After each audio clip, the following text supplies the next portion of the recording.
Oh man, I cannot wait for Dexter to get out of the vault and go after Prader and take him down. You know, if we pull this off, it'll be the crown jewel of my career. The hardest achievement on the console of life. You stupid motherfucker! Well, I guess he's gonna sit on it.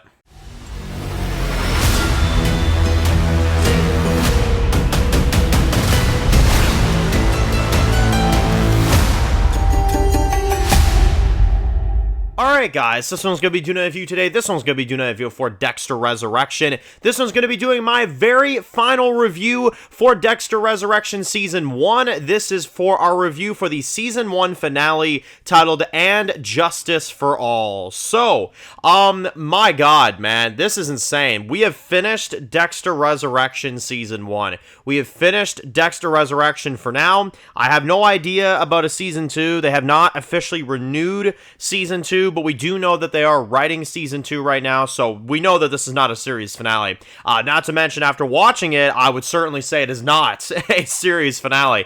But I really loved this episode. I really enjoyed it. I had some issues with it. I'm not going to sit here and act like it was perfect, but I did think it was a solid end to Season 1, and I thought it set up Season 2 in a good enough way, and it left things actually kind of in a surprising manner in certain elements, while also doing what I kind of figured the episode would do, you know what I'm saying? So, this episode is literally picking up right after where we left off with Dexter. He's in the vault, and he's stuck in there, right, with Batista's dead body.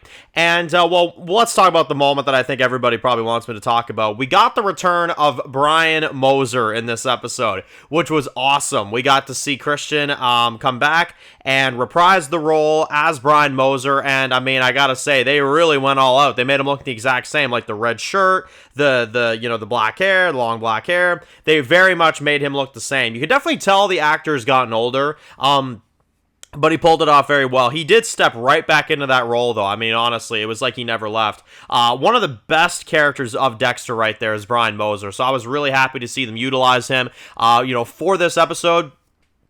And I thought they did a really good job. I liked how he talked to Dexter about what he's done up till this point with, the whole Batista situation and everything. I thought it was a really, really good discussion.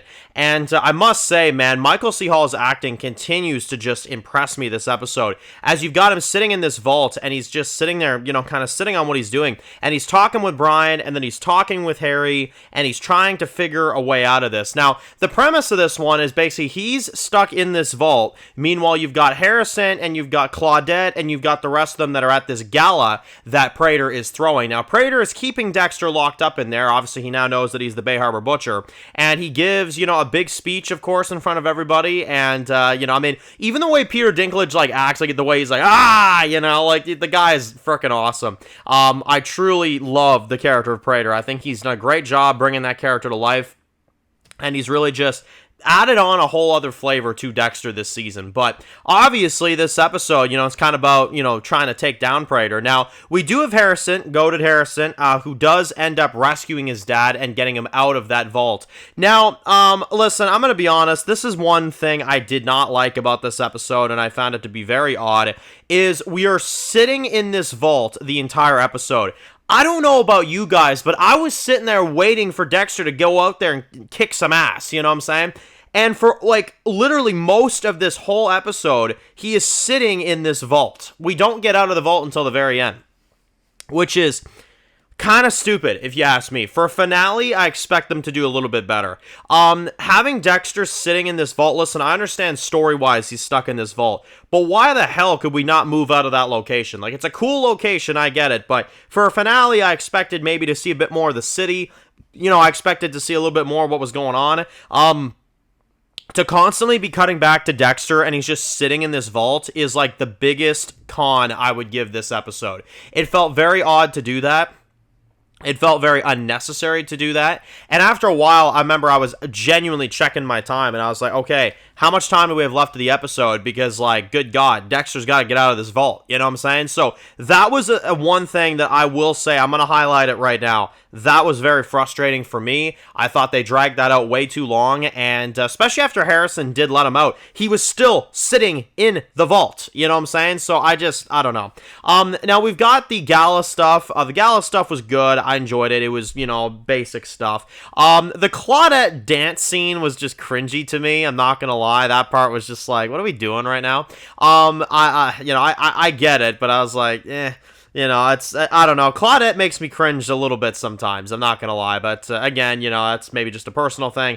I found that stuff to be a little weird as well, too. I did love, though, Harrison being the one to get Prader in that moment. And obviously, we get Prader on Dexter's table. So let's talk about that. Now, Dexter gets Prader on his table. I will admit, I was expecting a bit more of a bang. I don't know if that was just me. I felt like this finale played it very safe and very typical. He gets him on his table, and then obviously you can assume he kills him, right? Now, I will say, though, I did like the takedown of Prader. I thought there'd be a bit more, though, I'm gonna be honest. Like, I thought there'd be a bit more oomph to it, but I did like it, and I did like his demise. I did like the way Prader went down. I like that Harrison was the one that helped Dexter, father, son, you know, type of stuff. I thought that was really good. And then, obviously, he puts him on his table, and Prader's still... Like, the one thing I find so interesting about Prader's character is that if he didn't kill Batista, he would probably sit there, look at Dexter, and be like, yeah, you know, I like this better than the whole Red thing. You know, you're the Bay Harbor Butcher, let's frickin' go, you know? And even in his death scene, like, he dies happy, which is just absolutely insane to me. I honestly can't even get over that. That's absolutely nuts. Now, one of the other big things that we were building up to this season, and one of the big storylines that I was really curious to see if we were going to get an answer on, is the New York Ripper. Now, the New York Ripper was kind of semi-shown in this one to kind of just be a nobody, which I was like, damn, really? Like, that's it? Really? Like, I was a little disappointed in that, because I was like, man, fans were theorizing for a long time on who the New York Ripper was, and I did not expect that to happen. But yeah, no, the New York Ripper is a nothing, which I also find is a massive con for this episode, admittedly. I really did not understand what they were going for there. But yeah, no, so that was kind of disappointing as well, too. Again, this episode had a lot of disappointing elements for me. It was good, but it was...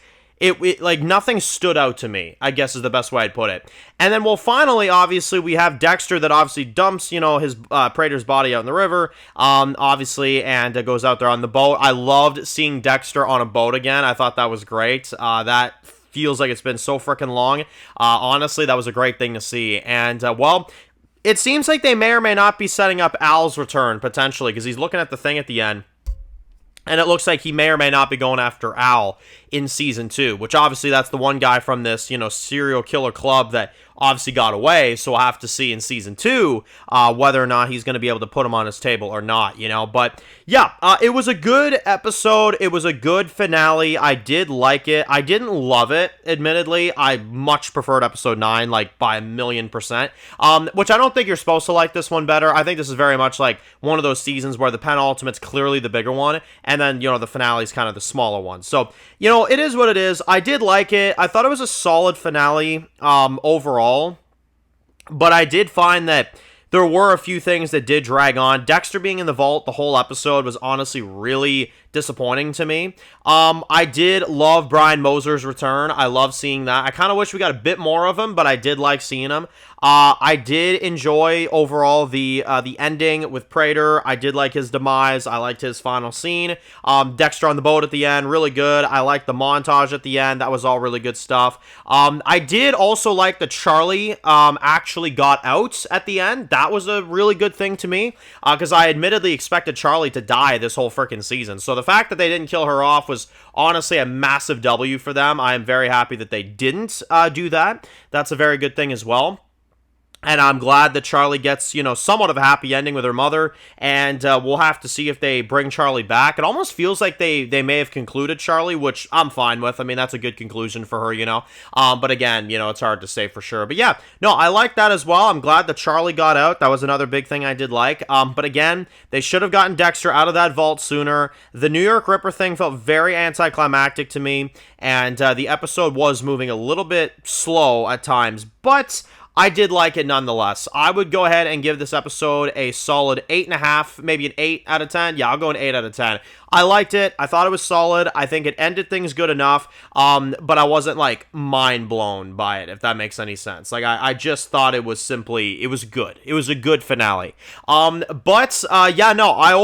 I must say, though, now that the season's done, I did very much enjoy this season. I don't think it's a perfect season, but I think overall it was a really great season of TV, and it's one of the best comebacks of TV I've ever seen. We did a video on that a few days ago, and I do very much stay on that statement. I think it's one of the best comebacks of any television series I've ever seen, admittedly. It's really well done. It's really enjoyable. The New York setting was great this season. Looks like we're obviously keeping the New York setting for season 2, which I'm down with. I think that'll be awesome. I'm also curious to see if we get more Quinn and Masuka next season, because we did not get them in this finale. So I'm assuming in season 2, they may come back into the fold, potentially, at least, and, obviously, as well, we're going to have to see who our main villain is for season 2, because I don't think it's going to be Al. I think Al's going to be, an obstacle for Dexter for, a couple episodes, and then we'll kind of get into our next villain, which, whatever that is, I mean, honestly, I've heard a lot of, rumors out there. I've heard the rumor of, Jonah Mitchell coming back. I've heard rumors of, Neil Perry coming back. I mean, they've really, the TikTokers especially have been blowing up the internet with a lot of insane theories and a lot of crazy stuff like that. But maybe I'll do a video on who I would like to see as a villain for season 2. That's a video I might do down the line. But yeah, we're gonna do a lot of discussion videos. It is sad that Dexter's over. It is sad that the season is done now. And I gotta watch some trash Walking Dead here in a few days. But it is what it is. I'm very happy still, regardless, about Resurrection. I thought it was a great season. I think they did a great job. Seriously, round of applause to Michael C. Hall, Peter Dinklage, Uma Thurman, all the rest. I could list them off, forever, but they absolutely killed it this season. David with Batista, insane, man, absolutely insane. So anyway, we'll have to see where season 2 takes us from here. I'm assuming it'll be another year before we see season 2, probably around this time next year, but that's fine. Let them take their time on it. Although it doesn't seem like Dexter seasons take too long, so we may not even be waiting a year for all we know. I assume at least a year, but again, we'll have to see. 2026, I guarantee we'll get season 2. That is if Paramount, lets them stay on the air, right? Because, y'all heard the scummy stuff that happened with Original Sin recently as well, too. They canceled that shit and chucked it out the door, so we'll have to see. But anyway, that is my thoughts on the finale. Liked it, 8 out of 10, good episode, and I thought it was good enough. So, if you're new to the channel, guys, and you enjoy videos like this, make sure to click subscribe. Don't you miss any of the videos. Make sure to follow me on Dan's Reviews Official on Instagram, guys, and of course, I'll see you guys really soon for more videos for Dexter Resurrection. Enjoy the rest of your day, guys, and peace out.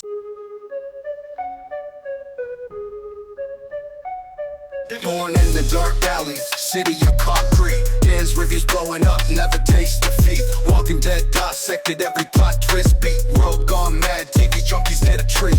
Typing up scripts, marathon through the night. His opinions hit harder than a street fight scene. Every episode, brain sharper than a knife. He's the beacon of critique, shedding TV light.